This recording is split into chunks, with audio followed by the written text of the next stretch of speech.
They told me you were experienced in harsh waters, James said, as he pointed out the pearls of sweat that had formed on my forehead. Yeah, I do, I replied, moments before hurling the remnants of a less than appetizing lunch off the side of our ship. It's just that you look a bit green around the gills, he continued with a smirk. We'd just met a few hours ago.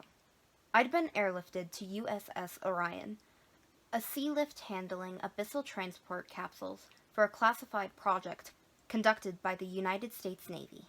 I guess they failed to mention that I'm much better underwater, in submarines, I shot back. Considering the circumstances, his casual demeanor left an uncomfortable atmosphere among the workers. They all knew what my visit entailed, but just like myself, they were scant with information.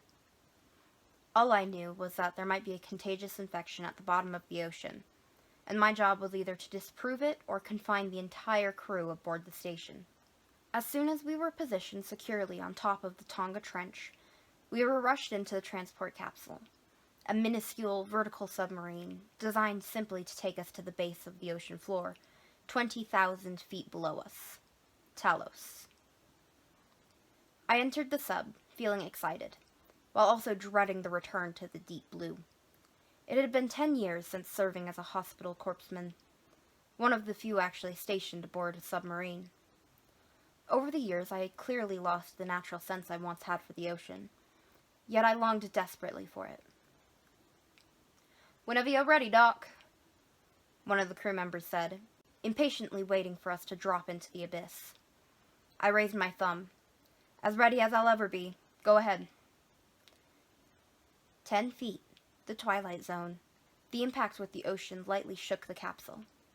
As we submerged, my nausea quickly diminished, and a sense of peace washed over my mind. I was back. Outside the window, a few curious fish accompanied our journey downwards. Various sea life attracted by the cargo ship, following to see us off. James piloted the miniature sub, having done the trip 1,000 times before. It wasn't anything new to him. Myself, I'd never been below 2,000 feet, and never had I been able to look through the window and admire the mostly unexplored blue world. 3,300 feet, the midnight zone. As we sank deeper towards the abyss, the last rays of sunshine vanished. We had left the realm of sunshine and mankind, all in favor for the domain of darkness. "First time in the abyss, right?" James asked after a long bout of silence. "Yeah, served aboard a submarine for a few years, but they never go this deep. This is something else." He smiled at me. "Well, you're in for a treat then. We're going all the way down. Talos sits right at the edge of the trench. Ain't nothing quite like it." Any sea life once curious about our sub had long since retreated towards the brighter areas. The rapidly increasing pressure had proven hostile to most, but some resilient little sea creatures had found a way to thrive in a place once thought to be lifeless. The miracles of the ocean. Within an hour, we had reached a depth of 10,000 feet. Beyond the 15-inch glass pane separating us from certain death lied nothing but everlasting darkness. For all we knew, the two of us could have been all that existed in that void, if not for the sound of the outer hull settling under the pressure, a constant reminder about the vastness of the ocean. To distract myself from the unsettling, creaking sound, I asked James the only thing I could think about. "Why don't you tell me more of what happened down there?" James had acted casual that far, but my question quickly changed his nonchalant expression to a frown.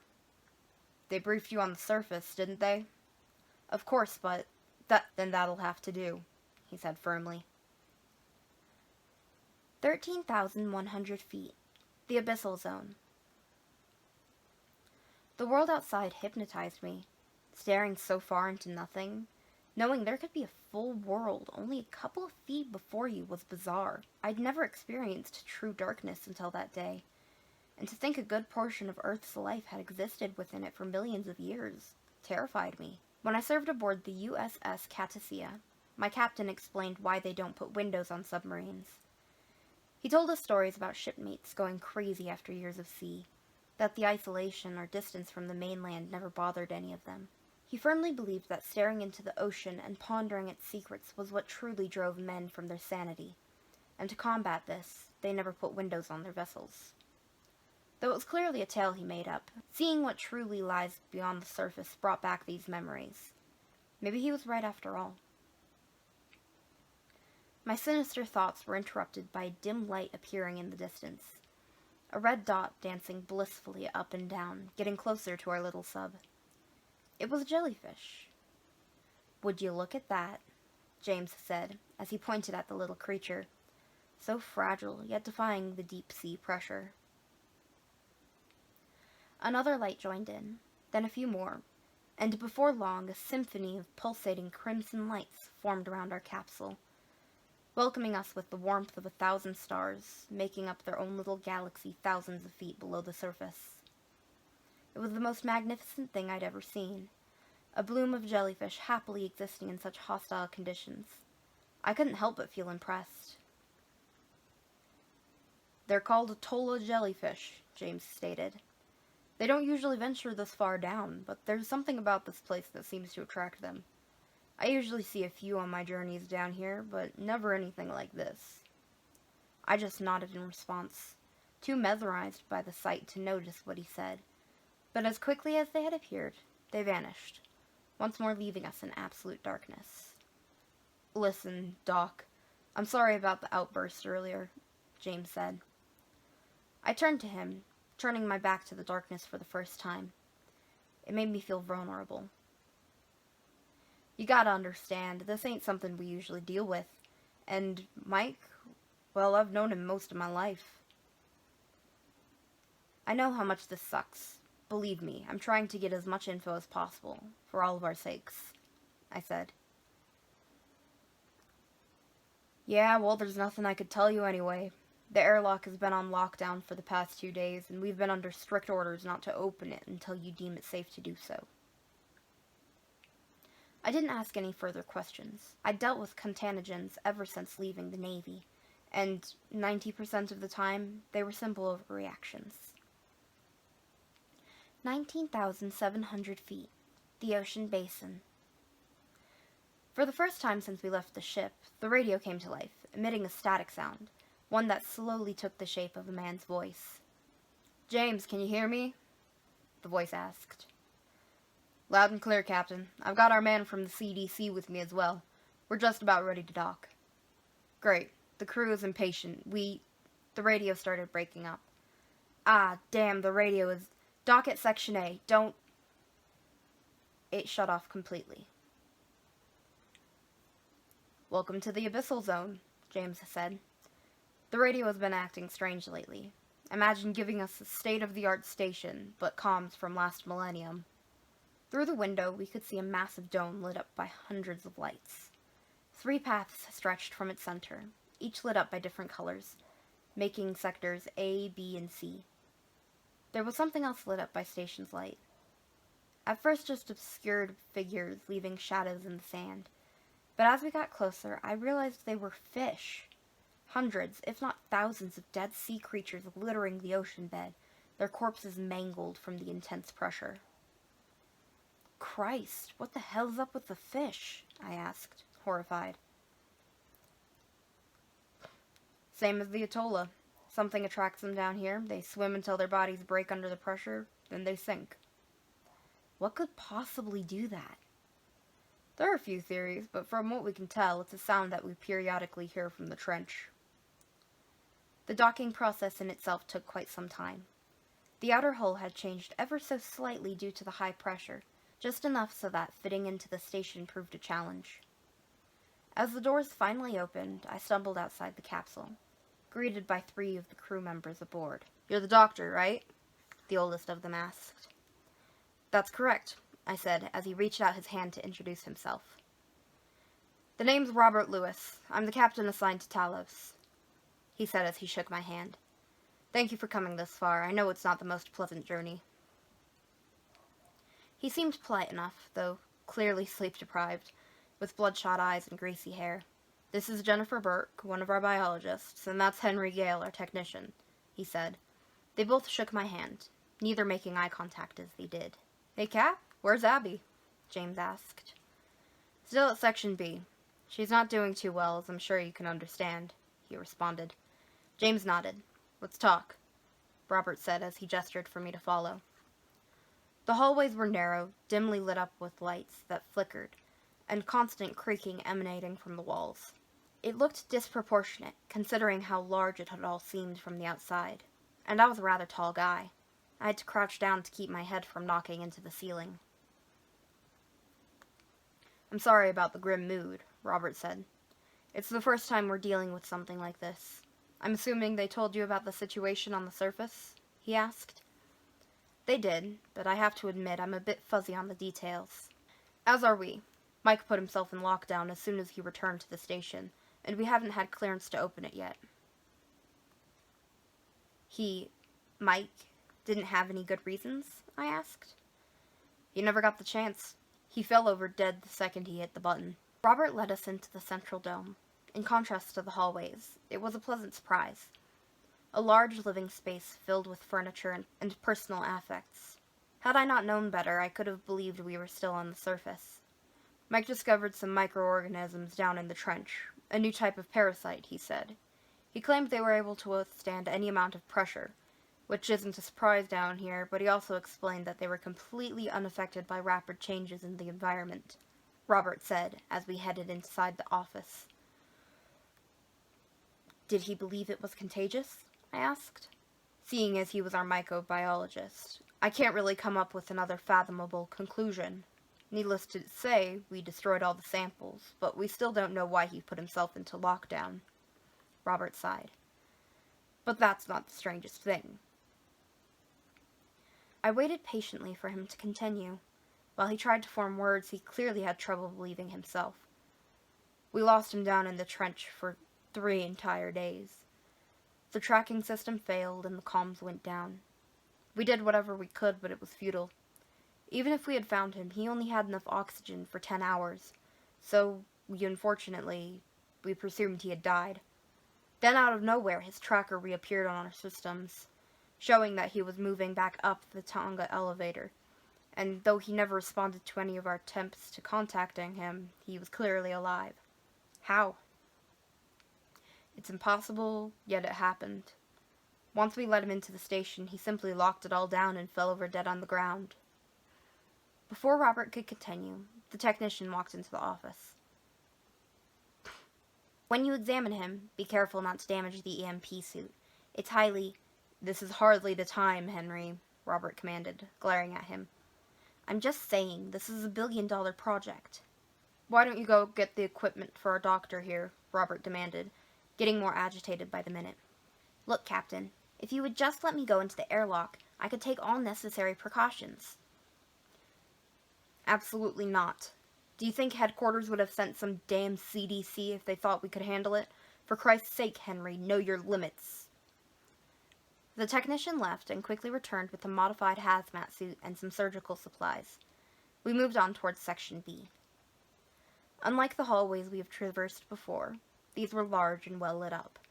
As we arrived at the airlock, we found Abby standing before the glass door, staring longingly at Mike's lifeless body. Abby, Robert said. I know, it's time, she responded as she turned around. Oh, you're the doctor?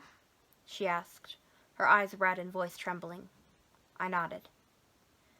You'll figure out what did this to him, won't you? I just don't understand. Abby, why don't you come with me while they work? Robert said. You don't need to see this. As Robert led her back to the central dome, Henry started unpacking the cart of medical supplies, including isolation drapes and the hazmat suit. All right, I'm gonna guide you through this. No need to mess up a perfectly good EMP suit, Henry said. What does EMP mean anyway? I asked. Exoskeletal pressure modulator, Henry said, as if it was the most obvious thing in the world.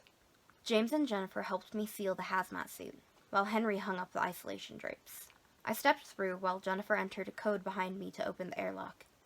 My ears popped as they sealed the door shut behind me. Both the drapes and airlock were transparent, meaning they could observe everything I could, in addition to a mounted camera on my shoulder for closer view, displayed on a monitor on the other side. Just by the control panel, Mike lied dead, wearing a massive black suit, looking more like a robotic piece of machinery than diver's gear. There were several cables and hooks hanging from the ceiling, and just turning him over was a massive task, as he weighed about half a ton wearing the suit. His face was pale as a sheet, with thin streaks of blood pouring from every available orifice. The eyes were red from conjunctival bleeding, completely ridding them of any white. "I'm ready," I said. "All right, the first thing you'll need to do is simply inspect the suit. Look for any breaches in the integrity. It shouldn't be possible, but in the unlikely event that something broke through, a self-healing mesh should be formed. It looks kind of gray." I looked over every inch of the suit, from top to bottom. "There! His feet!" Henry yelled. Sure enough, there was a patch of gray that stood out from the matte black metal covering the rest of him. "Something actually perforated his suit," Henry said, surprised. I got closer, giving them a better view of the monitor. "Clearly the puncture wasn't what killed him, though," he added. I had to agree with that assessment. Any breach not sealed off within a nanosecond would immediately crush him. But it seemed that the mesh had replaced whatever had penetrated the suit at the same time it was removed. Next, attach the cables to his shoulder. They're color-coded, so it should be easy enough. I attached the cables as instructed, which caused the suit to light up and start unhinging. The front of the suit opened up, revealing Mike's completely mangled body. "What the hell?" James asked. "That's not pressure damage," Henry responded. Mike's ribs were broken outwards, though they had not torn apart his flesh. His chest seemed to have expanded to almost twice its normal size. I continued to remove the helmet, pulling it off his head. I looked into his eyes for a brief moment, baffled as to what could have caused his internal organs to essentially explode. For the briefest of moments, it seemed that his eyes moved to meet my gaze. "Did you just see that?" I asked. No one said a word. We all just stared at Mike, waiting for something to happen. His eyes moved again, darting in random directions, as he started gargling, violently contracting his chest. "Oh, God, he's still alive?" Jennifer asked.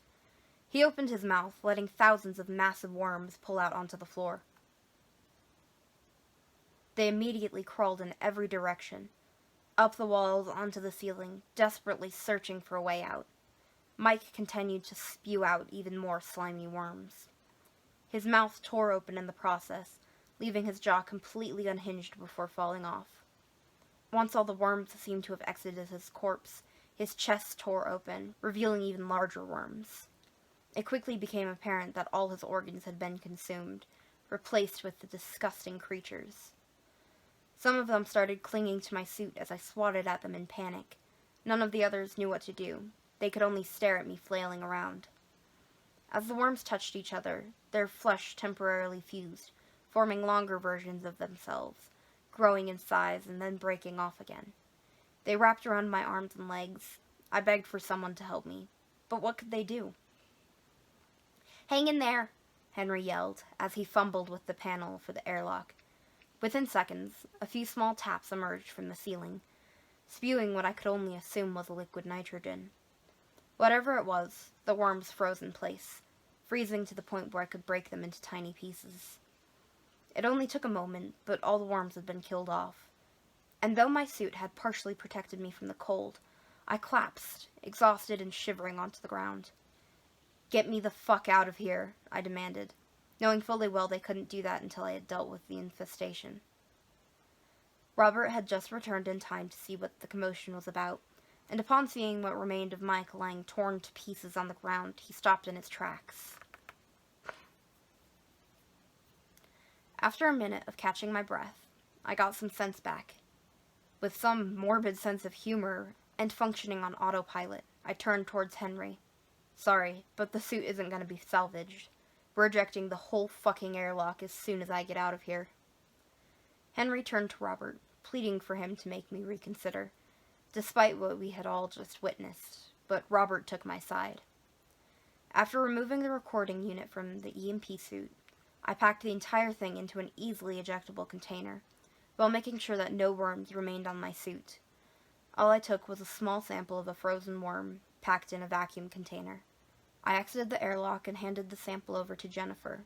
She had prepared the previous parasites brought back by Mike, and I told her to get everything ready so I could determine what we were dealing with.